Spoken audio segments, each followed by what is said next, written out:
Yesu ashimwe mwene data, reka dukomeze ijambo ry'Imana. Hari icyo Imana igushakaho, nanjye hari icyo nshakaho. Igushaka kubona ufite ibyiringiro, ishaka kubona uri gusenga. Gusenga ntawe bitareba, twese biratureba. Waba uri mu kazi cyangwa utari mu kazi, gusenga birakureba, kuko iyo ubyutse ugasenga bikugarura ibyiringiro, kandi bigatuma Imana ikurinda kugira ngo ugere iyo ugiye amahoro, cyangwa wirirwa amahoro kuko wasenze ukabwira Imana ati Mana mbe hafi, ndwanirire, nyongereye ibyiringiro. Umuntu udafite ibyiringiro ntagira kwizera, ntiwamubonana ibyiringiro, ntiwabonana icyizere, ahora afite amaganya n'agahinda, kuko muri we aba azi ko ibyo ari gukora nta kigenda. Ariko ku muntu ufite ibyiringiro, atari yazamura isengesho ngo abibwire Imana, iba yabyumvise, nkamubwira ati mwana wanjye, kubwo gusenga kwawe, kubwo kumpamagara kwawe nakumvise. Nicyo cyatumye Imana ibwira Hezekiya ati mwongere igihe cyo kubaho. Hezekiya yongerewe imyaka yo kubaho kubwo kwerekera ivure. Aragenda yereka Imana agahinda afite, yereka Imana uburwayi bwe. Hari igihe umuntu arwara uburwayi akumva ko buri muntu wese yamurebye nabi, iyo nayo ni indwara.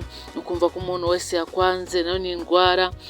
Ukirengagiza yuko Uwiteka guhora hafi, akakuzuza amahoro, akakuzanira ibyiza, akakugaburira manu utigeze ubona. Wowe komezanya ibyiringiro, Uwiteka kuba hafi uko bwije n'uko bukeye, azajya kuba hafi. Noneho Abami ba kabiri 20 umurongo wa 2 niho hari kuvuga ngo Hezekiya yerekera ivure atakambira Uwiteka ati ndakwinginze Uwiteka, uyu munsi wibuke ko najyaga ngendera mu by'ukuri imbere yawe n'umutima utunganye.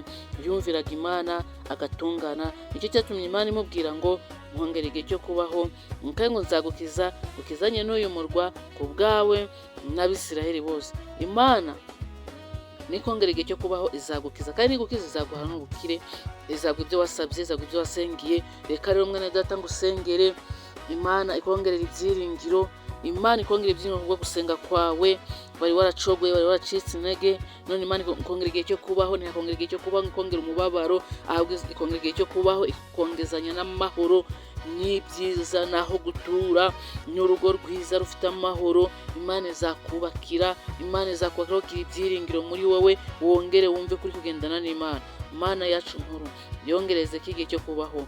Umwana wawe mwongere igihe cyo kubaho, uzakumva wese azongererwa igihe cyo kubaho, uzasenga aciye bugufi, ukagarurirwa ibyiringiro nk'uko Hezekiya yasenze akerekera ivure, nawe